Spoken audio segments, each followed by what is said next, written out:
Welcome to the Cozza Lawcast, where life, business, and the law collide. And now, here's your host, attorney, and founder of the Cozza Law Group, Rocco Cozza. Yeah, awesome. Well, Denny, thanks for joining the show and appearing on. This is our second interview episode of the Cozza Lawcast, and appreciate you coming on. You know, we try and bring people on to share their entrepreneurial journey and kind of tell the learning lessons and, you know, the goods and the bad. And you've had a really interesting journey. So why don't you take a few minutes and tell the viewers and the listeners a little bit about what you do, what you've done, and what you do now, and then we'll kind of get into more of the specifics. Yeah, well, I appreciate you having me down. Yeah, of course, man. Yeah, checking you out and seeing what you're doing over the years, and love it. And we went to high school together, so we go way back. So my journey, I guess, started back in maybe 2004. Okay. I've been a school teacher since '99 when I got out of school, and but always had that entrepreneurial bug. Like it was, I always looked at it as a day job. You know, I mean, I love doing it and coaching, but I always looked at it as a means and a stepping stone to kind of scratch that itch a little bit, I guess, you know, and see what's out there. And so I ended up. I guess it was a couple years before that, maybe 2001, somewhere around there. I always bartended from college, and always had that itch of loved food, loved that bar and restaurant type of life, and start bartending and really like that. So I started bartending at a place in town, and the owner ended up having a heart attack. Oh, wow. And I was down there just working a couple days a week, just helping him out a little bit on the weekends. What bar was that? Because everybody knows that we grew up in the same town, back in Newcastle, PA, yeah. So it was Players down on the south side. Yeah, I know. Okay. So I was helping him out, Ralph Chalala, actually. I don't know if you remember him. I know the name, yeah. But, and then he ended up getting sick. So helped through the time he was in the hospital or whatever. And when he came back, you know, I kind of mentioned to him, like, would you be interested in selling the place? Yeah. Actually, we started to talk about that before he got sick. Okay. Well, then he got sick. So obviously things kind of went to the wayside. When he come back, I think he was thinking a little bit about, you know, it's getting towards the end of his career. He's owned bars his whole life. He owned that place for years and didn't want to get completely out. So, you know, we went into a partnership with one another. I told him, you know, we'll kind of run everything. So it was kind of my first experience of, I really didn't know what the fuck I'm doing. You know what I mean? I bartended all my life. I knew I can throw a party, right, and get people in the doors. But I had jumped into entrepreneurship. I had no clue of, you know what I mean, the business side of what it entailed. Of course. Knew that I could be honest up front, kind of what I thought we can do. So we kind of changed the whole place around, start packing people in the doors, you know what I mean, got the place going and running. But long story short, it didn't work out down there. Okay. There's and not to air anything, but it just didn't work out. Yeah, it's definitely a different area of town, I feel like. And the partnership, we had some different views and some different things. And of course. So it was best just to walk away. So when you say you had a partnership, you know, this is the law side of me, right? The lawyer in me. Was it like a written partnership agreement, or did you guys was this a handshake deal? Like, hey, so let's do this. So it started this? out as that. Okay. And I'm kind of my favorite type of clients that have these handshake deals. Right. Yeah. And I'm probably your most prototypical client that you don't want to have, and that you always are yelling at, you know, because I kind of tend to go into that old school of just, you know, take your word for it. And, I get it. Your word is your bond. Right. Exactly. I get it completely. So as we were trying to figure out the legalness of whatever we were doing, right, and the paperwork and everything else of it, I knew that we could be making money. Sure. Right, and we were. There was things that needed paid off, bills that needed paid, this and that, and it was happening. It was happening fast. Okay. But as the time went on, and I was young, I was 26, 23, 24 years old, maybe something like that. What, you said 2003, 2004? Yeah. 2004, I got bought 26, so this was a few years before that. Oh, wow, yeah. So I was 22, 23 years old. And but reading through the contracts and seeing there was a couple paragraphs I knew that just didn't sit right, you know. So for whatever reason, 4 reasons that were, and looking back was the right reasons, I decided it wasn't the best fit financially wasn't the best fit business wise to move on. And that was even after you put all that time into helping him, I grow was the down business, there. pay the debt off. Right. Wow. Okay. Yeah. But it was that's part of the entrepreneurial it's life, learning right? experience. You learn, for for sure. It's expensive education. Yeah. So took a couple years off and sat back, drank a lot of beer, hung out a lot, being young. And of course. so this Myocker's Tavern up on the east side had come about, and rode by it. I mean, thousands and thousands of times, and started to take a look at it. It was up for sale at the time, and thought, well, I knew what I did down there. I knew what I thought I can do, and thought, well, I'm going to take a shot at it. But needed a bunch of work and needed a ton of things done. Okay. But had a vision of what could be done, and so I took a leap and jumped into that, and then that was kind of the first real understanding of running a business, what it took to do, what needed done. Now, did you go into that when you, because you purchased the business, right? Yeah. Did you go into that yourself? Did you have partners? I went into myself. Okay. My mom and dad actually at the time, the building appraised for X amount of dollars, and we needed a little bit more for construction wise and whatever. Okay. And I mean, how the parents were there, that's helped what parents out. are for. And that was the first thing we paid off to make sure that was done. Okay. And refinanced that all, and got in, and it was an opportunity to take a shot. Because banks back then, it was a little bit more lenient what they were loaning. I mean, 2004, you said. I mean, that's when I got into rental real estate, and they basically said, "What do you make?" You told them a number, like, "Cool, we'll give you a loan." And I mean, my business partners and I, we bought our first 3 rental properties in 2004 with basically no doc loans. Like, we were all employed and making money. I was a lawyer at the time. They were both accountants, but we didn't know what the hell we were doing. And the bank was just like, "Yeah, you need money for house or houses? Cool. You need a credit line on top of that? Cool." They were just giving away money, and that's why the market crashed. So that was interesting. So in that situation, you bought the building, the business, and the liquor license as well, right? Yeah, all was one, Yeah, so it all came as one package. It did, and then what we did was separate the two out. So we had the building and the properties under one, and then the liquor license under another. Okay. Yeah. So how so you get into this building now. How long did it take you on the constructions? Because I mean, obviously, I think you probably closed down for a little bit and did the rehab. Right. So in my mind, what I thought was we're going to go in 2 weeks. Clean it up, right? Yeah, it's always in your mind. Where I can tell you a story about that. Yeah. So what I thought was we'll go in, clean it up, do some painting, clean this, clean that, and we'll get ready to open, make money, and then as we make some money, and then we'll go in and really get the place redone. Okay. Right. Well, forgetting who I was and what I wanted to see and what I didn't, we went in, start ripping some things apart, getting into one thing, getting into the next. Okay.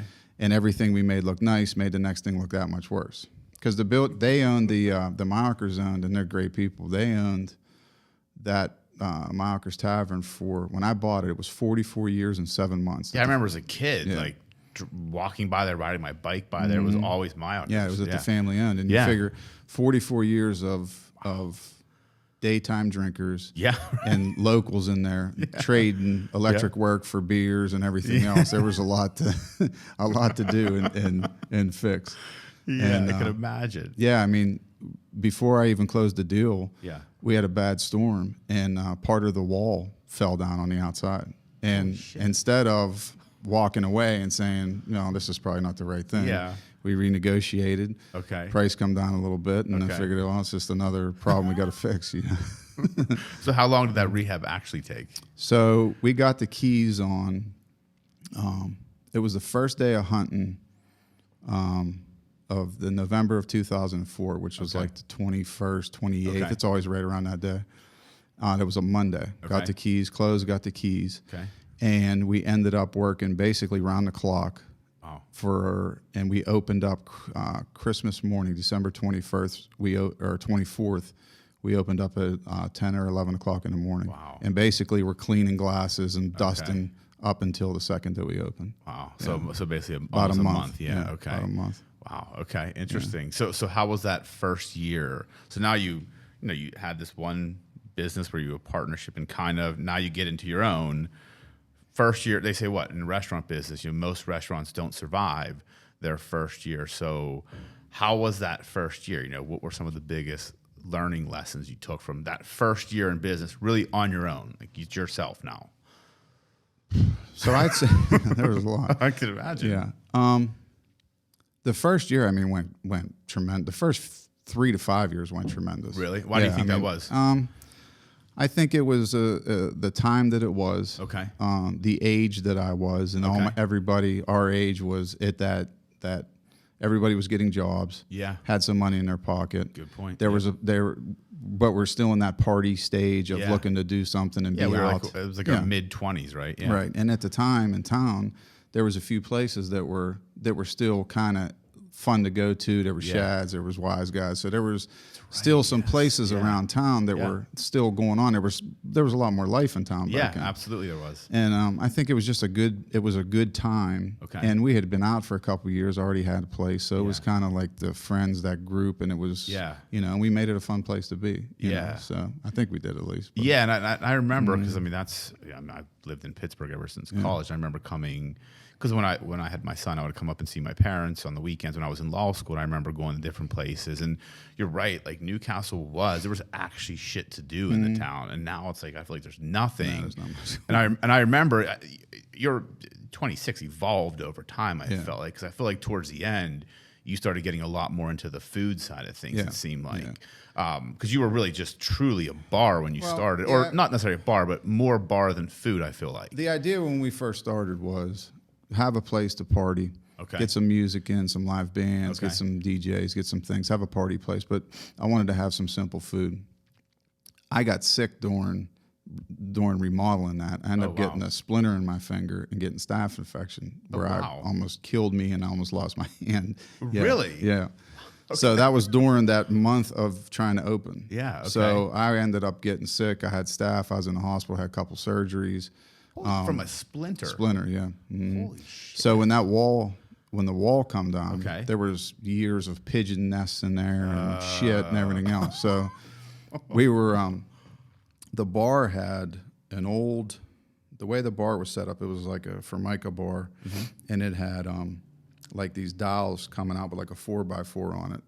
That was there forever, right? And people carved their names into it and this and that. So I tried to keep some of the old stuff of my Ockers, and then kind of reuse it, make it new. So we took that 4x4 off and put a new wooden bar top on, and then we sanded that and made that 4x4 new, notched it out to put back on. As I was sanding to get ready to mount that back on, when you sand something, you kind of slide your hand across, see if it's smooth. Well, I got a splinter in my finger. I didn't think anything of it because I had taken a couple of weeks off of work to be there for 2 weeks, and I thought I can get a good head start. I can go back to work and work after. So about a week later, we were putting the floor down, holding the nailer, putting the floor in my. I noticed I was going back to work on Monday, and Sunday night I noticed my finger was swollen. I thought, well, I was holding that. All the work we're doing, you get soreness and that. So about, 3, 4 in the morning, woke up to going to work on Monday. I mean, my finger was like 2-3 times the size it was supposed to be. Sick, sweating. Shit. So I go to work, and I was teaching 1st, 2nd, 3rd grade at the time, and I'm like dripping sweat, like pale white. So the friend of mine that was a school nurse there, I got done. I'm like, something's not right. Like, you're not supposed to feel like this. And, showed her my finger, everything. So remember Dr. Larkin? Yeah. So I ended up calling him, going up and seeing him. And he's like, he wasn't the gentlest person. He's pushing on his thing. He's like, you got to get to the hospital right now. I'm like, what are you talking about? He's like, you got a bad infection. So go up to the hospital. Next thing you know, surgeries, this, that, whatever. They cut a bunch of my finger out. Like, so so that was. So everyone listening should realize if you get a splinter, take it serious, right, or get it out. But I think what happened was splinter in there. Then I'm on a lift pulling down the old brick and dealing with the pigeon nests and everything else, and that combination can't be good, So. No, not after 44 years of a bar and all the things in there. Right. I mean, so when the bar first opened, when you have a vision for something, right? Mm-hmm. So you plan it in your head and you think you have everything figured out. But if you're not there to kind of orchestrate that vision or direct it or whatever, it ended up kind of taking a life of its own. I mean, and it was great.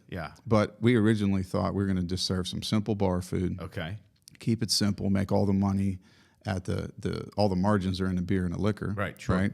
And not worry about getting too much into higher end food, or not even higher end food, but just, like a sit down where people are coming in and worry about having to cater to that crowd. Yeah. Well, I ended up finding someone to help me cook there, and she was used to working in restaurants and hotels and things like that, and excellent cook, and to this day I can't thank her enough for what she did for me. Wow. Right, because of how good she was and the people she brought in and what she taught me about the business as well, how many years they were in it. But it kind of took that life on, and then what happened was the entertainment was fighting the kitchen was fighting entertainment. What time do you kick people out? Should you kick people out? We need to move stuff for a band because all these people were coming in, and it always was that fight. And for over the 14, 15 years we were there, it did. Now as we got older and started to realize, well, we can't rely on that young crowd anymore. That's when we start making that shift. I got another chef who was really good, went into the higher end burgers and things of that nature.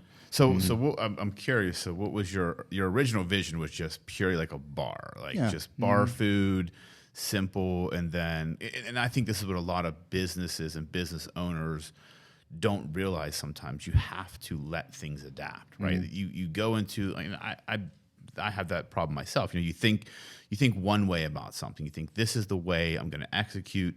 This is the vision, but the market may dictate something different. And I feel like a lot of businesses, especially I feel like in the restaurant industry, at least people that I've worked with, they fail because they don't listen to the market. They have this vision. They say, this is what we want to do.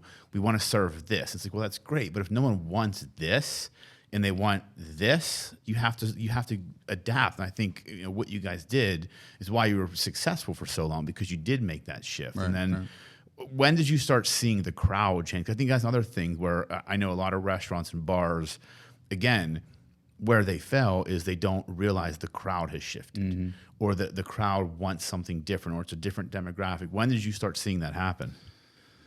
Maybe after 5-6 years. I think initially in my head, I thought I wanted to get through 3 or 5 years. I thought I wanted to build this up, make this into something, turn around and sell it to someone. So kind of was in a situation I was in. I thought that was maybe the best move. And I put pretty much everything that came through that place back into the place to fix it up. Then 15 years later, I was still there. So I think, that was not planned 15 years. It wasn't. No, it wasn't. But in hindsight, when you look back, like what you just said, to be there for the longevity over the long haul, the right move was to have that split of food and whatever, because you can only party like that so much. Yeah, exactly. You know what I mean? And especially, the generations change, you get older, it's hard to watch over that. You know what I mean? And it ended up being a decision why I ended up deciding to sell. But it was always that kind of fight and that struggle between the two. And I never went full force into the food side of it. Why is that? Why do you think that is?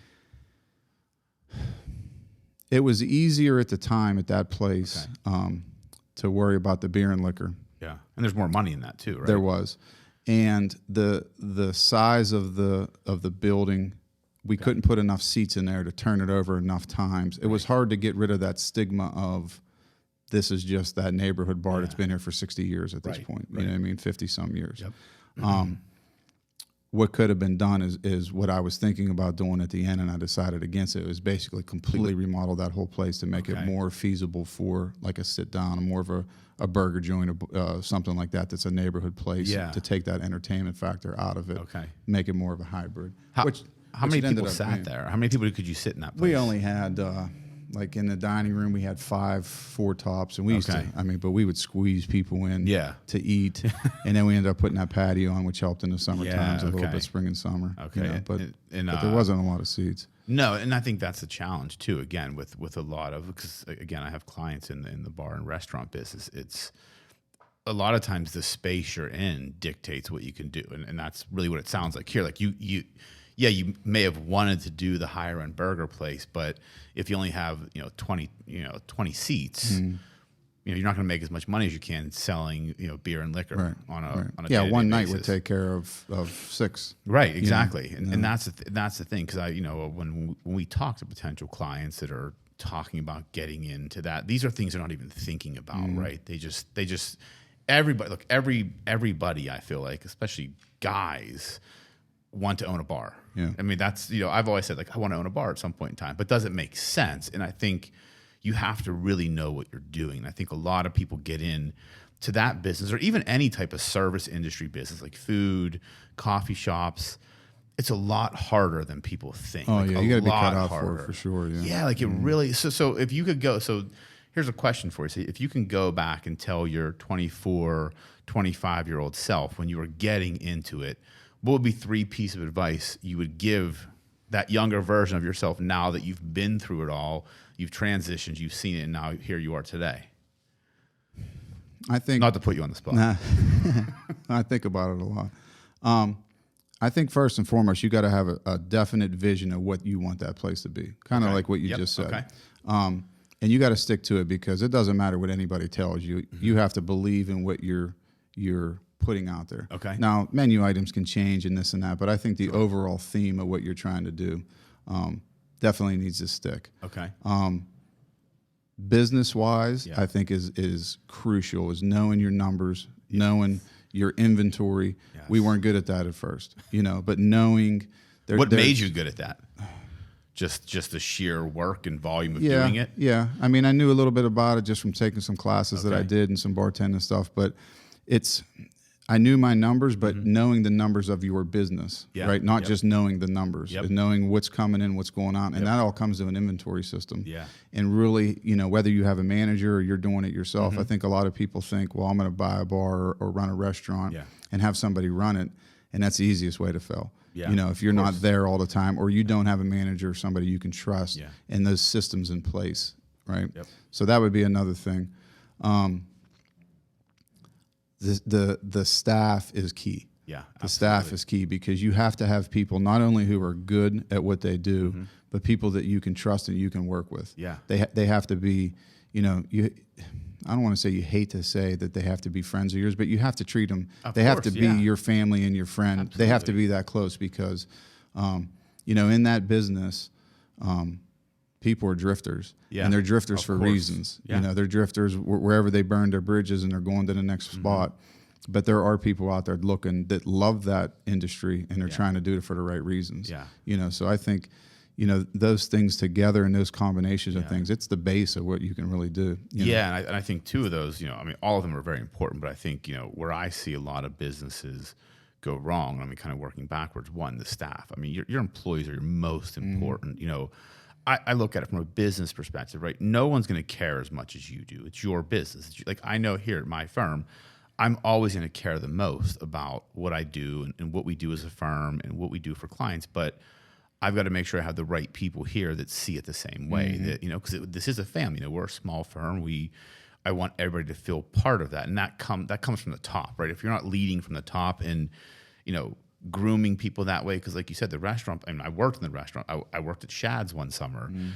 It's a hard business, and I know when people get treated well. Like, I had good managers in the restaurant industry, and I had really shitty ones. And the shitty ones, you just don't care. Like, I'm going to do enough to get by, and that's it. I'm not going to go above and beyond, and that's where restaurants fell. And then the numbers, that's any business, and you would be surprised at how many people, if you actually sit down and talk to them, they don't really understand the numbers of their business. And that's more than just inventory. That's cash flow. That's profitability. Like, I feel like any business, you need to know, okay, if maybe I'm wrong in the restaurant and you tell me, but if a 4-top comes in and they're each getting a burger and they're having 2 drinks, I need to know pretty much what my profit is on that meal. I need to be able to look at that and say, okay, if my food cost is $60, my profit is what? If my alcohol, but so many people don't understand that, and they're giving free drinks, they're not watching the inventory, and that's where, and then at the end of the year they realize where all the money go. Yep. And to me, it's crazy. And I think that comes with time, but you're right. Like, you have to be cut out for it. Right. Because you got to think about, too, in that bar and restaurant business, at the end of the year, if you're making 6-10% by the time you're said and done, you're running a tight ship. And you're doing a good job. That's 10% of gross revenue. So if you make $1 million in gross, that's $100,000, profit. Yeah. And that's after you pay salaries and everything. Right. But it's, right. Yeah. And again, I think people assume the bar and restaurant business is this business where you can make a ton of money. But to your point right there, if you're making 6 to 10%, and that's running a very good ship, that's not a ton of money, right? I mean, if you're doing $1 million, yeah, you may be paying yourself a salary, but on $1 million of revenue, 100,000 of profit, I mean, that's good, but it's not like, oh my God, blow the socks off someone. No, and it can be a good living, but it's the hours too that go into it. You right. gotta think about what you end up making per hour because it's nonstop. You know, I mean, how many hours were you putting in on an average week? Were you there 7 days a week, or every day you were open? Yeah, I mean, there were days that we didn't open on Sundays, times during the season, whatever. But I mean, there were years when I would go from teaching, signing in between 8 and 9 o'clock, depending on what building I was at, getting out at 3:15, 3:30, whatever, going home, changing my clothes, going up there, cooking from 4 till 10 o'clock, cleaning up, running home, getting a shower, coming around and bartending until 2 and not getting out of there till 3 or 4 by the time you were done. Wow. And then just run it back again the next day. Man. So I would always, even people every weekend, you know, you get drunk and say, well, you want to sell this place, I want to buy it. And I'd always just say, yeah, meet me here in the morning. I'll be here tomorrow morning about 6, 7 o'clock cleaning. You can meet me here and we'll talk about everything you want. No one ever showed up. Well, but that goes to your point. Like everybody, you know, it's like this unicorn, right? Owning a bar and restaurants. Like, it's awesome. I can be the guy that walks around and greets everybody. And that's not it at all. I mean, I remember when I worked at Shad's in town, like just as a waiter, like you'd clock out and you'd have to still cut breadsticks. There's a lot of stuff that goes into behind the scenes. Like people don't get like what's going on to get that hamburger on a plate. Like how many things have to happen behind the scenes to get it there at the right price. Right. It's just nuts. And it's an exhausting business. Yeah, and trusting people enough that they're going to do it the right way. Yeah, too. right. So how did you find, I'm sure you went through some bad employees, but how did you know as an owner of a business, how did you know when you had the right employee? I think it's a feeling more than anything. You know, I think if you're a people person that you kind of get a good feeling for some people. I mean, but there were people I had a good feeling for and they ended up, you know, who like to take a little bit too much money and this and that. And, you know, and it's part of it. It just depends on how, you know, a lot of it always comes back to you as the owner because how much are you paying attention? What systems do you have in place to stop that before it gets too bad? Yeah. You know, and, you know, how much are you there and all those other things. But I think it comes down to just knowing people and knowing what they work, but also knowing what you're looking for as far as like, all right, how do you want your place set up? I know when just being trained over the years, I can walk in a place and know what waitress is doing what, who's waiting on this table, who's talking to this table, who's talking to that table too much, who's not enough. So you got to have a feel for, and I'm sure you do that here. Yeah, of course. You know, whether it's with the way somebody writes a brief, you know right away whether they fit or the way they talk to a client. Yeah, exactly. You know, so it's knowing your business so that you can pick the right people that aren't just faking, you know. And there's people that are new too, and then it's your job to train them the right way. Yeah, or have somebody on your staff that can train them to make them fit, you know, into your team. And I think instinct plays such a huge role in business. And I think, and a lot of times I think it's underrated. Like people don't think that, you know, I would say just in my business alone, instinct plays a huge part. Just knowing if a client's going to fit with the firm, knowing if I can help the client, knowing with, you know, because I'm a relationship guy, like I'm a people person. Like I want to make sure that everybody we work with, that we, one, enjoy working with each other, we trust each other, and a lot of that's just instinct. I can't teach somebody how to know whether to trust a client or to trust somebody. It's a skill you learn over time. I feel like, and it's an instinct you have. And I think a lot of people, a lot of business owners or entrepreneurs, they kind of want this system. And there are certain things there's not a system for. It's just, you got to go with your gut. And yeah, you may be wrong every once in a while, and I have been wrong in the past, but for the most part, when you follow your gut and you learn to fine tune your intuition, your instinct, I think that's really how you find the right people, the successful people. But it's a fine dance. It really is. For sure. I mean, you know, and I can't imagine in the restaurant and bar industry, like how many people that didn't work. I mean, it had to be a ton. Yeah. And it's probably the same way. I think it's probably the same in every industry, like we just said, but there could be people that are maybe the best at what they do, but it's not a perfect fit for what you do. and what you want, how you want things done. You know what I mean? Because at the end of the day, like going back to what you said about the advice and knowing, having your vision and sticking to that, you got to stick to what you believe in, your morals and your values and how you want that place run. So, somebody could be the best, flipping bottles and doing all this other shit, but it might not fit for what you want it to be. Yeah, exactly. You know what I mean? If your clients don't need the flash, you can't fit a square peg in a round hole. Yeah, it's tough. And it just, it got to be, I always feel like when you meet someone, you pretty much know right away whether you click or not. And it's the same when you're hiring somebody, I think. You know whether they're going to fit, or even that first night that you have them working, or that first day, and it's like, no, you're 100% right. You're a good person, but you're kind of too tight for this place, or you're a good person, or you're too fucking corny for this place. You know what I mean? So you just got to find out. I mean, especially in that industry, right? Personality matters. You're dealing with people. I mean, I know, like, anytime I go to a restaurant, like if I have an amazing server, I know. If I have a mediocre server, I know. It's like there's a bunch of people in the middle that are they're good, but they don't blow my socks off. But I know if I go to a place and someone really impresses me, you can just tell that's who those people should be looking for. There's just something different.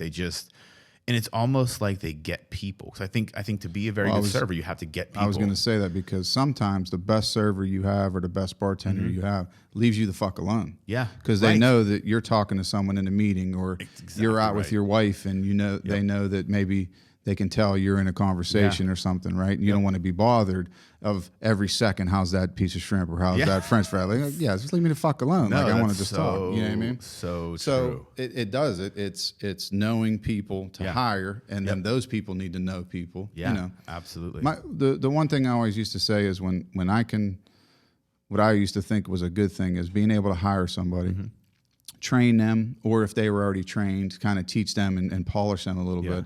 And if they went on to start something else, or move to go bartend, move to the city and got a good bartending job, or out of state, then I felt like, well, I did something right, because that person was able to move forward with what they did. You know what I mean? So that was always a good thing. Yeah, you want people that work for you. I don't ever want people to not want more out of life. You want them to succeed. You want them to want more. And if they want more as being part of this, great. If they go off and do something different, that's great as well. If I had any part in their development, to me, that's a win. Right, I look at it. And I think, again, to be a good entrepreneur, you have to be selfless, right? You have to be willing to give that time to people and help develop them, because, it starts and stops with you at the top, but if the rest of the pieces in the machine aren't working, then there's really nothing left. Right.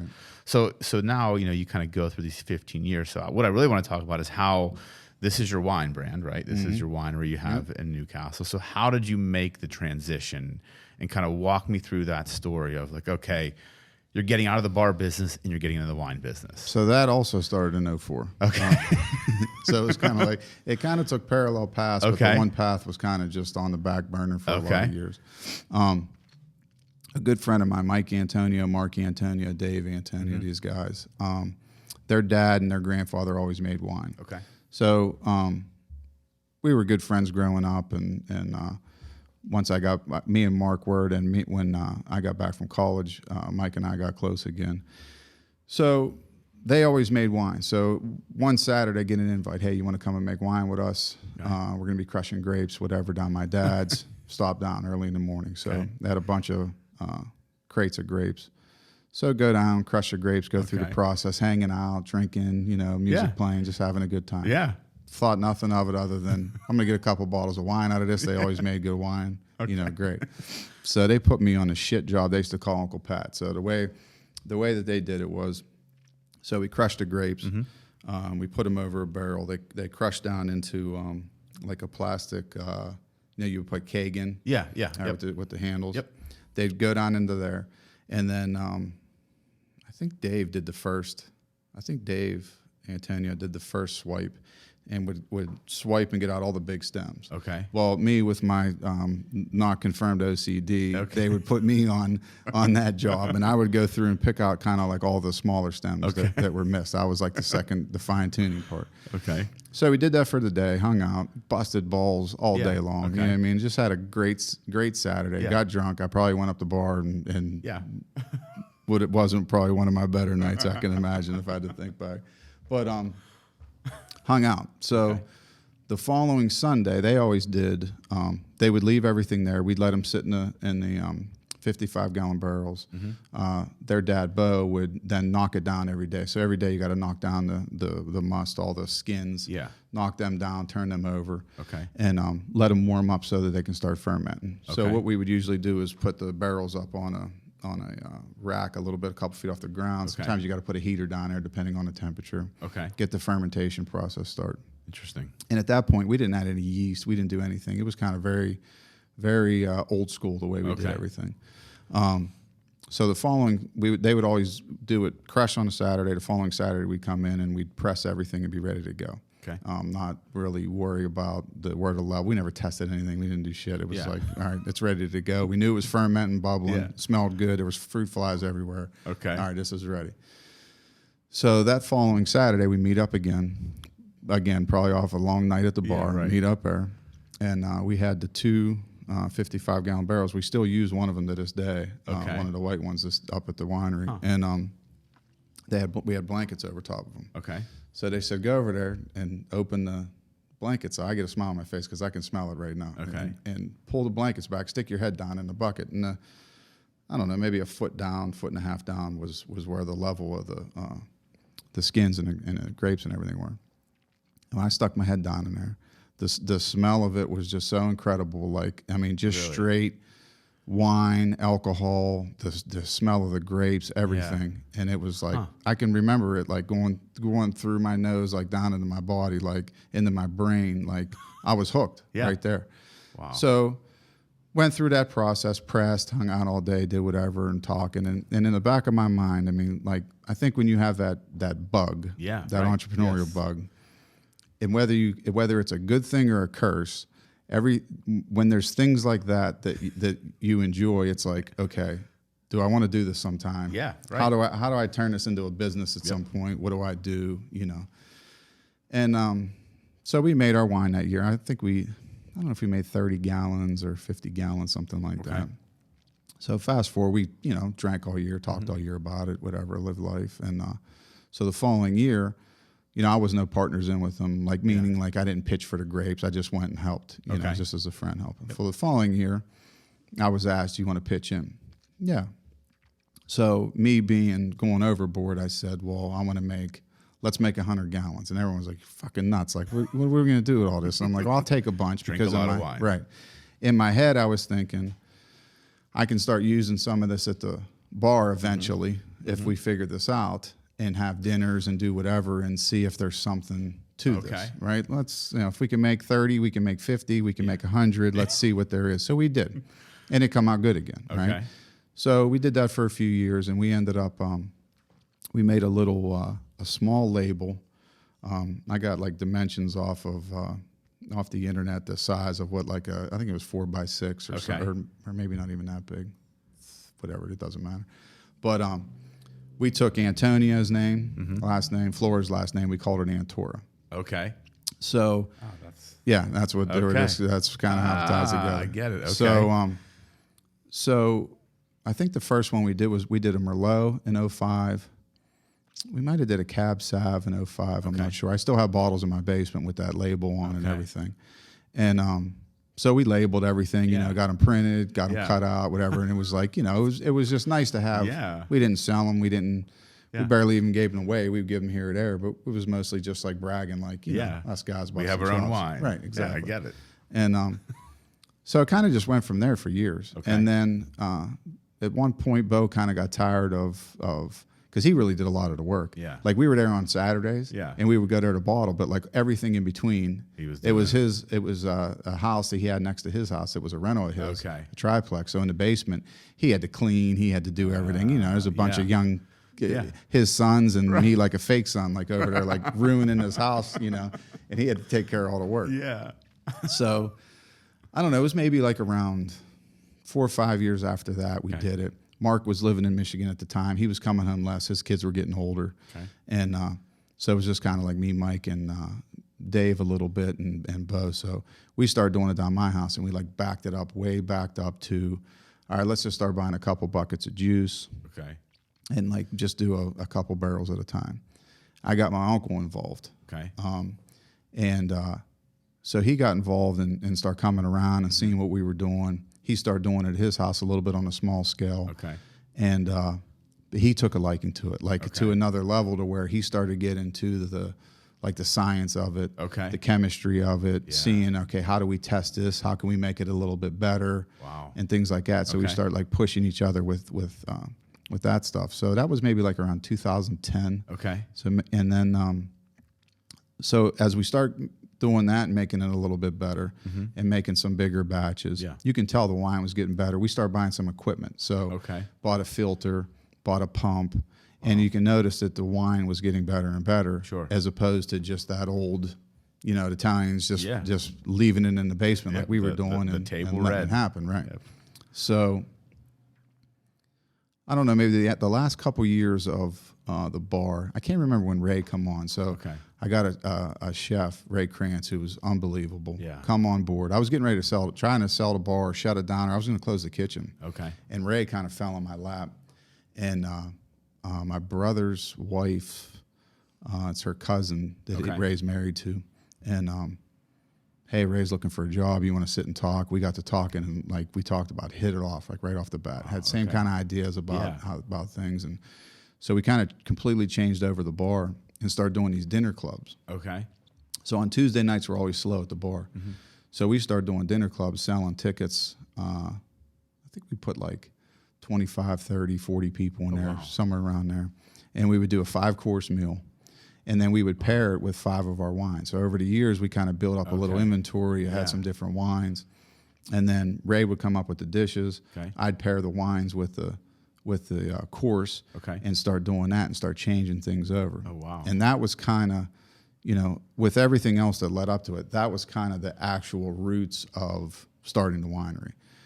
Because I thought, let's do this, because if I can every month put even 25 people in here, 30 people, and I'm getting good feedback on these wines. It can't be that many people lying to me. Right, yeah, exactly. Because eventually someone's going to say this is fucking shit and not drink it, right? But it was people liked it. People liked what they were doing. They liked the atmosphere and the experience of it. So I started thinking, well, my kids are getting older. I'm at the, when I'm not at the bar, I want to be there. Because I know things that can go wrong. When I'm at the bar, I want to be home with my kids because I'm missing them grow up, and just want to be home at night so my wife's safe and my kids are safe. Right? Of course. So I was kind of torn between the two. At the time, up on the east side wasn't getting any better. You know what I mean? And things were starting to change a little bit with just the neighborhoods and everything else. So I kept thinking, to build a bigger business, I'm going to be here and I can remodel this whole place. Turn this more into a restaurant, wine bar. I was going to put the winery there at the bar. Where the patio was on the back. I was going to turn that and put everything, make all the wine out there. And then turn the whole inside to a restaurant. Second floor, I was going to do like little catering, private rooms, things like that. Interesting. And then once I start getting numbers and thinking, and I'm like, once I do this, I'm stuck here. Or I'm locked in for 12, 15 years. You know what I mean? If this is going to be it. And this is now selling wine and food together. It's a whole nother level of customer service and everything else. And I thought, if I have a product, then at least with the product, it gives me an opportunity to try to market that product and put that out there and then see how that can grow. And I can almost, even after all these years of experience, kind of start over, but take what I had and go with it. Then we had the winery, it was the church we had next door to my house, and I thought, well, I can remodel this, make it a little wine bar and see what happens. And then one night I sent a text out to a couple people saying I was going to sell the bar, and someone bit like that. Really? Yeah, it was just a perfect timing, and I said, well, let's do it. Let's see what happens and see if we can sell. So you sold the bar over a text message. Pretty much, yeah. How long? So when you send out that text, how long did it take for the deal to finalize? I don't know when I sent the text. It was a Sunday night, I think, but it couldn't have been a couple months. Wow, a few months that it was done. Yeah, I sold it February 2nd of 18. That it closed, and it was I don't know, maybe 4 or 5 months before then, you know, Okay. because it does take time with of LCB course. and Yes. everything else. Liquor And, license transfer. Yeah, it might have been 6 months or whatever Okay. by the time it was all said and done. But Interesting. from the time the text went out Yeah. until we actually like made the deal, it might have been a week or two. Wow. Yeah. Yeah.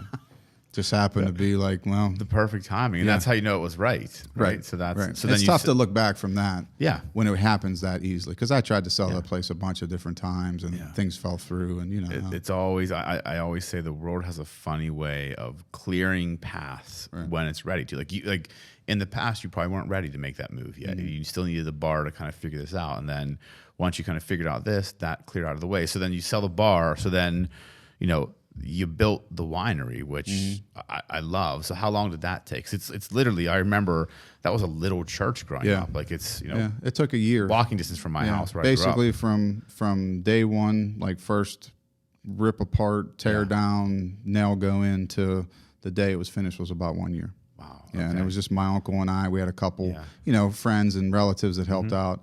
But come home from work, and we'd basically work until one of us couldn't go any longer, and go to the next day. Yeah.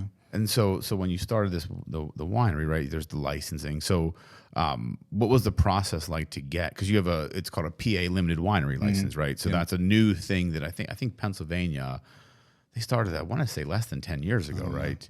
Yeah. How did you figure out that process? Like, what did you even? Reading, researching online, reading, asking questions to wherever I can find them. Okay. A lot of it was just kind of reading through the laws of it and other people's questions that they had. There's a couple forums online. Okay. A lot of it is not very cut and dry. Yeah, you know, that's with the law in general. Right. So us lawyers make things complicated. kind of figured it out. LCB, you know, asking a lot of questions, calling. I ended up getting in contact with a lady that was an agent. And I have no idea. I probably have her number written down somewhere, her name, but she was very helpful through the process. That's awesome. Where I was able to get a direct contact to her. Yeah. And pretty much every question I had, if she didn't have an answer, she would go find it and get back to me. Okay. And it was like a godsend because a lot of times you don't find that same person that'll help you guide you through that. You know what I mean? And everybody's busy. I get it. It's a state job and government job. Yep. But she was really good and had enough of a, I don't even want to say base, but enough of a little bit of a knowledge of what questions to ask, where we needed to go with this. Okay. And obviously the prior years helped a little bit of knowing a little bit of the liquor law. Yeah, right. But this was completely different. Okay. And then what we did was we basically did the basement of the church first because we were allowed to start fermenting our wine before we can open because it takes a year. You know, we were making our own wine, so it takes a whole year. We like to let our stuff sit longer. Yeah. So we knew we needed a year. So the license allowed you to. So you had to apply for that license that allowed you to actually start the process of making the wine a year before you sold it. Yeah. So we got licensed first. Okay. And knew that we got to fork all this money up. Yeah. Right. We got to make wine. Yeah. That we hope we've never made a batch that big. Right. Right. So we. How big was your first batch you made there? Oh, what did we do? I can't even remember if it was I don't know if we did 1,000 gallons or close to it, something like that. I don't even really remember. Because the license allows for what, 250,000 gallons a year? That. Yeah, I mean it's a lot. Yeah, so if you ever get there, I mean you're doing pretty good. Yeah, that's about like 1 million bottles of wine a year. That's you're pretty nice business. Right. So we might have did 6,000-7,000 bottles maybe the first year, something like that. We had no clue though. Yeah, right. It's like because everything you're doing is based off of speculation. You have no idea. Pure. It's a lot of business. Yeah. And I thought, can we sell one? Right. And I said, if we can sell one bottle, I'd be happy. Okay. If we can sell a case, then I'd be a little bit more happy. Okay. And if we don't, I figured we got a wine to drink basically the rest of our life, right? Or we got a lot of vinegar to try to sell. And if anything, the building, I mean, I already owned it, and it was paid off. Yeah. So I thought, well, I'm going to have a hell of a spot to hang out with. Yeah. It was a lower risk. I get that. Okay. Yeah, it was kind of like where we are was kind of like a test run. Yeah, of course. And let's see if we can do it first. Let's see if the wine has legs, and let's go from there. And okay. So we got the license first, And then we're sitting on a basement full of wine that we're checking all the time, Yeah. waiting, knowing we can't open basically for a year Okay. because we got to wait until this is matured and ready to go, until we can bottle it and get ready to go. And when we when we started, we were using remember I said earlier about we bought some equipment, a bottler. Yeah. Yep. We had this single bottler. I can hear the sound. It's called an Enlomatic, and it's you do a single bottle at a time. So in your basement when you're doing it, right, when you have 30 gallons, 55 gallons, it's awesome. Yeah, right. sure. You're like big time, right, in your own basement. You filtered some wine. You're putting it through this. When you're trying to do 6,000 bottles of wine and you hear That's a different bottle process. at a time, right, and you got to go to the next one, the next one, the next one. But Oh my you know, God. family and friends pitched in. Yeah. You know, we got it done. Wow. You know, if you want to get it done, you can. Yeah, exactly. Pretty much. That's it. Yeah. So a year. So how did you know it was going to work? Like what was the moment? Like the moment you sold your first bottle, obviously Right. you sold your first case, you have a beautiful wine bar there. So what was the moment? Do you remember the moment you knew, okay, we got something, this is going to work? We had our first soft open. We invited some family Okay. and friends, right? And you kind of know, you always kind of load the deck when you do that, Of right? course, yeah. Obviously, because Yes. you want to feel good. You want Yeah. an easy hit, right? Like, Yep. but seeing everybody in there, Yeah. in the setting, Yeah. enjoying the wine, Yep. and seeing your label there to come Yeah. together, right? And seeing through the people, everybody having a good time. Yeah. You can sit back, and then you see the label sitting on the shelf, and you see glasses clinging, and everybody enjoying themselves, and forgetting that they're on the east side or in this church, because it doesn't look like it's supposed to be in there on the outside, Yeah, right? of course. Or whatever in the Doesn't at all. neighborhood it's in. Absolutely. So once you see all that and kind of, I always liken it to like that part of the movie, that montage part, right? When the music's playing and everybody's having a good time and it's like everything's slowed down. Yeah. But when you're in that groove, like that business groove, and I would do that at the bar too, and you can just sit back.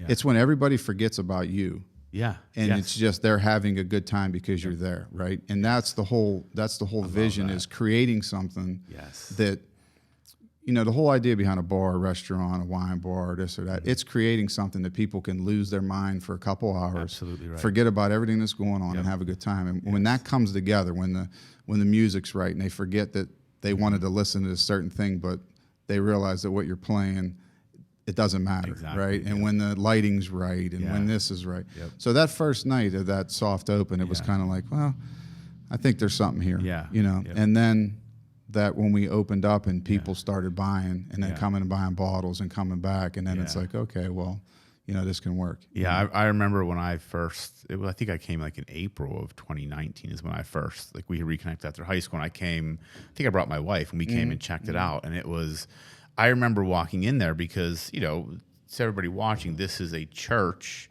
an old, like small church in the middle of a residential neighborhood. So here in Pittsburgh, you don't really see that much. Actually, there's a church right next door, but it's a big church.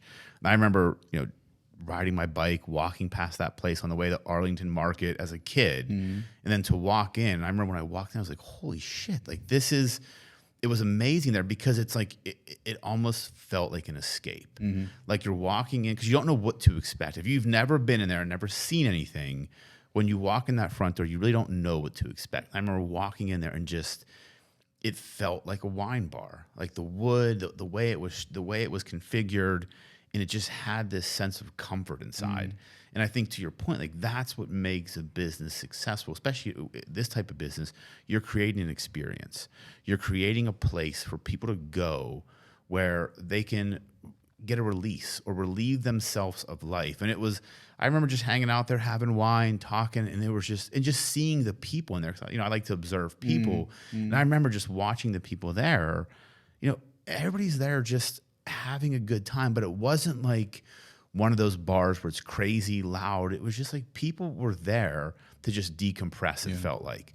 And I think that's a hard thing to create, and you've created it in an area where it's unexpected, and I think that's what makes it so interesting. And then, the other times you've been there, like I love the wine, like how you guys got into the wine slushies, which I think is a genius move. So how did that come about? Because I remember in the summertime when I was there, I think I drank a little bit too many of those the one night. I think I slept in the backseat on the way home. How did that come about? I think that was a huge play. So my uncle went to, the slushies were real big, Yeah. right? Like Yeah. a couple years ago, Yes. like the alcohol, like the Four Locos and all that Yeah, stuff was yes, starting to get real absolutely. popular Yep. everywhere, right?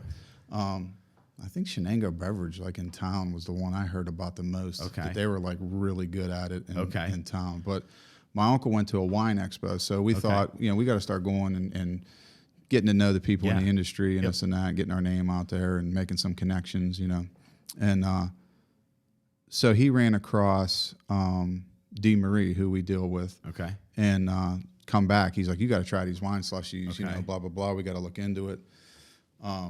Called the guy up, talked to him a little bit. Hey, yeah, we can do this, we can do that. And then, as a small business, it's like, okay, is this something that we should invest in? Right, yeah, Do we of want to course. take a shot on Yeah. this? And is it going to work? Isn't Yeah. it? And at the time, the thing about wine is you're almost 2 years out. Yeah. Right. So you Sure. got to buy all your inventory up front, and then you're waiting, a year for it to Yeah. mature, and then you're putting it in a bottle, and then it's not until the following year that it's hopefully all sold. Yeah, You that's know, a and good you're, point. Yep. that first year we opened in August, and in October we had to have our second order in. So a year wow. prior, So you didn't even know how much you were going to sell. no clue. We Okay. we sold, and then when you first open a business, it's always going to be busy for people Yeah, just of course. by default. People Yes. checking it out, Yep. right? And then we had to turn around and put a second order in. So we're trying to make money Yeah. to go ahead and put this in Yep. with not having really anything into the business, and then we're going to go buy this slushy machine Okay. but yeah, they're good. Yeah, I mean, and it's not like up my alley. It's really, really sweet. It is. But on It a is. hot day, Yeah. I mean, it's Well, and I think it was an interesting, the way I looked at it from what you guys have done, right? Like you have a wine that I've told you just in the beginning, it's unintimidating. You've created an atmosphere and an environment and a brand that's really for people that aren't wine drinkers. They can come there and drink your wine and enjoy it, and it's because you do have some sweeter ones that I think are kind of that transition wine. Right. And I think the slushies were a great play because it gives people that they may not be a wine drinker, but they want to come with their significant other, or just come hang out and decompress. And there's something different to drink because you can also you had ciders there, and you can sell with your license, right? You can sell anything made in PA, Anything craft PA, beer, spirits. Which again, I think to anyone out there that's thinking about this type of business, like I think the PA limited winery license is one of the most or the greatest things out there if you're trying to get into the restaurant and bar business, because it's basically a license to open 5 bars and restaurants within the state of PA, so long as you use all PA products, and you have to be making wine as well, Right. Because you can't just do it and not make wine. No, if you're making beer, you can sell so we make our own wine. We partner with Crooked Tongue. Okay. And we would sell their beer out of our place. Yeah. We worked with Wiggle. We sold some of their stuff. King's Fly is another really good one. We sold some of their stuff. Yeah.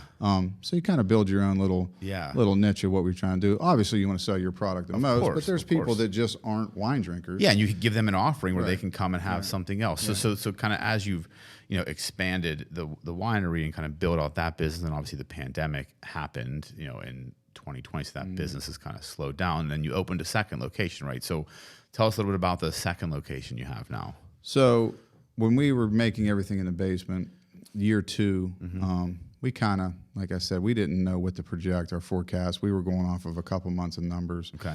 And kind of got, looking back, excited a little bit, ordered a little too much. But you're worried about running out, because then it's that, it was always a discussion with us, like that fight between, do we only make X amount? And if it runs out, then you got to just basically shut down, and you make it so there's that much of a need for it, right? So hurry up and come and get it, because you don't know when it's going to be gone. Or do you make enough and then it's there, but now you're holding inventory, right? Because you hate to see dollar bills sitting on a shelf all the time, right? And then anyway, I had a screen printing business too, and the more shirts, T-shirts you buy and you hold inventory, that's money that you can have doing other stuff. Exactly. So that year 2 when we started, well, I say year 2, but it was like that after a couple months of actually being open. Yeah. We kind of were jammed in the basement. We ordered more than we did the first year. We figured we got to try to grow a little bit, and we just ran out of room. It just got to the point where it was just so tight in the basement, and we're like, we had to basically, when we don't have the facilities to crush and everything, so we would have these wineries crush things for us, ship in a raw product, and then we'd finish everything in our place. Okay. But when we'd ship it in, we had to unwind a hose 100 feet, 150 feet out to my truck, or we would rent a U-Haul. Wow. Back it into the alley, and then pump into the basement. Wow. When we would buy cases of empty bottles, we'd have to unload a pallet and then carry them one at a time. We actually bought a, I call it Italian ingenuity. We bought a, like an old roller, like, you would see like in a warehouse or something. Yep. And then we would rig it up down the steps, and I'd get a bunch from coaching. I'd get all my high school kids to come down, and they'd wheel boxes down, and we just fire them down the steps and have an assembly line going, But then it gets to the point, it's like, how much are you going to grow doing this? Yeah, right, exactly. To the point it becomes detrimental, right? Yeah, it's fun. You take some videos. Yeah, It's okay for a little while to get by, but then it's like, okay, like this isn't going to work all the time. Because you always got to make sure you have people there. So there was a building to come up for lease. It was for sale and for lease. Mm-hmm. We went back and forth whether we should buy it. I was kind of skeptical because nothing ever really worked out there. Okay. But it was kind of like a thing. You kind of just don't have that confidence where you should and just believe in yourself. And I'm like, I don't know. I still didn't know if this was going to work, if this was the right move. And it wasn't perfect because I always thought of that this working where you make it and where you hang out kind of all in the same spot. Okay. So we were looking into possibly building something, but the numbers were outrageous at the time, that early in. And the bank wanted us to be in business a couple years. Sure. Then I was looking at possibly putting up something down by my house, a pole building or something. But then I had to try to buy some properties that I needed to wait for. Okay. And it was just, nothing was perfect. Yeah, of course. And it never is, but... So we decided to lease a building up there, and what we did was we moved all our manufacturing and storage up to this building on Butler Avenue. So for a year, we just leased it, made everything there, and it made it a lot easier because we just had to bring cases down there. Yeah, okay. And just every week we reload the inventory, and then actually, like talking about systems in place, it kept our systems better because now we had a better inventory. We knew what was coming in and out. It was easier to get in and out, and it cut down on the amount of workers we needed too because you didn't need all these people carrying stuff. Right. You know, now a forklift took care of the problem, or dollies took care of the problem. It was a lot easier. And so then we moved that basement area. It was kind of weren't doing anything with it. Okay. And then we moved it into, we were going to put some food down there, which led to where we are with that now. Yeah. And now that other building, that Butler Avenue building, we actually bought. Yeah. When the pandemic hit, we actually decided, like, this is a great time to buy something. Absolutely, right? yeah. So let's go buy this and put a retail store in there because we had to shut down at the church. So so we opened that up, and it was kind of the evolution of where that all is. So and now here we are in 2021. And what are your reopening plans now that we're kind of coming to the end of the episode? Are you thinking about reopening in the spring? We're trying to. Okay. Yeah. Okay. I'm shooting for. Obviously, the guidelines in the state has to allow certain things. I'm shooting. Like, we could open right now. Okay. But we're so small inside. Yeah. You take, what is your capacity? Okay, we can put a ton of people in there. Okay. But what's your capacity with all the guidelines and social distancing? We can fit like 15, 20 people maybe if we're pushing it. Yep. So I thought, well, we're going to shoot for maybe end March. April, where the weather's starting to change, because our outside's you can have the outside as three times the size of the inside, 2-3 times the size, and we can get some heaters and keep some people outside. So we're shooting for something like that. We'd like to open back up, but I'm sure people are excited to get back in there too. I think so because it's starting to get some traction. I think everybody's just ready to get the hell out of the house. I mean, I was having a discussion with someone the other day because I've said, like, in the past couple of weeks, like, I've been actually meeting clients out a lot more, and just the vibe. Before the holiday, I feel like the vibe was different now. Like, people were still, they were unsure. Now I feel like, at least what I've seen, that people just want to be out. Yeah. They're like, okay, like, I'm doing what I'm supposed to do, but I think people, it's been a year of our lives. Right. When you think about it, it'll be coming up on a year. Well, mid-March, because I think St. Patty's Day. I think we got sent home from work last year. I think it was March 18th. Yeah. I think that we got sent home, and then we shut, I'm pretty sure we got sent home on a Wednesday. Yeah. And Sunday night, I put out a post that we're shutting down and going all online ordering. And that fast. So, it's coming up on a year. Yeah, it's on. So I think people are definitely itching to get back. So I think when you guys do open up, you'll definitely see quite the crowd. And you guys did you did pivot during the pandemic, I remember, and you kind of you made a good pivot to the online sales, right? And people were buying stuff because when things were shut down, they wanted to that get was wine. it. There was all the limited places. Yeah. So us, the couple breweries around town, state stores were down. Yeah. And that was it. And what else were people were? You figured panicked, scared. Knew they weren't going to leave the house. What do you need? Toilet paper and a lot of alcohol, right? I still don't understand the whole toilet paper thing. I mean, I do remember when they were out, and my old assistant that used to work for me, she had a hookup at CVS, and I remember meeting her in a parking lot, like where the gym is, LA Fitness, getting toilet paper from her. It felt like a drug deal. Like we were out of toilet paper at home. There was none in any stores. And I was like, oh shit, like we actually need this. And she's like, got a hookup. And she had a trunk full of toilet paper, which to me was an amazing story. But I'm thinking like, that's where the world was. Right. Like when you think back, like that was in March of last year. So less than a year ago, I actually went to a parking lot to meet someone to buy toilet paper from them. Terrific. That's where we were a year ago. I'd like to know how many people out there still have toilet paper that they bought back then in their basement. There has to be people. There has to be people. There definitely has to be hoarders. I never understood it because of all the things. I remember Rack and I having a conversation and saying, as it got closer and closer, one, I couldn't imagine that no one knew that this was coming. Yeah, sure. I mean, you can see it. Yeah. I mean, it was the worst book ever written. You can see it coming over. Yeah. Like it was just a matter of time. Yeah. And I kept talking to her about, don't worry about it. No, don't panic. Or all these people were going out, all this shit. Oh, yeah, but then it got to a point where I didn't feel like it was a panic, like we needed to go do that. No. But you needed to go do that because of what everybody else was doing. That's exactly right. And not go buy all the toilet paper and everything. Like, maybe we should just go out and get enough stuff for a week or two. That way, you don't have to go back in the stores with all these goons that are like ransacking these stores. It's crazy. I remember because I'm not a panicker, and I was just like, okay, it is what it is. But I remember this moment because we were in quarantine. I was, I set up an office in my basement at home. My wife was doing the grocery shop because I didn't leave the house. And I remember at one point I'm like, I think you need to make sure you get toilet paper and hand sanitizer. And I stopped. And I said, holy shit! I actually just I got into that panic mode. I'm like, but I feel like we need to do it because what if they're out of it? And then when she went, that's when I had to go meet her in the parking lot. I think there's a point between panicking and then reacting to the panic. Yeah, exactly. Right? We were probably reacting to the panic, I guess. But it was an interesting time, man. And it's been an interesting year. And, I appreciate you coming on and talking through all this. So what's next for the winery? Well, that's what we're working on right now. Yeah, I had some meetings with some marketing. Okay, talked awesome. with David Allen and those guys a little bit, and they're doing some great things. Yeah, so absolutely. hopefully that we're going to be working with them coming soon. Awesome. But trying to push this test thing with this little thing that we have and try to see how much bigger we can make it. I mean, that was the whole goal to begin with, is see if we can sell this product and get it out there. So we're trying to make better connections. We're trying to get better product coming in. Yeah. Like, for instance, this cab right now, we're working with a place out in California now. Okay. So this is coming from Sonoma Valley. Oh, wow. Okay. So we're able to start to bring in better juice so that we can make better wine. It's just like anything else, you know what I mean? And so we're trying to take our wine to another level that's different from Western PA. And it's not, we get calls sometimes like, when are you going to make that strawberry wine or that blueberry wine? And I think, like, I'm sorry, but we're not. But we're definitely not going to do that. It's not wine. No, it's not. I don't think of it as wine. No, I don't either.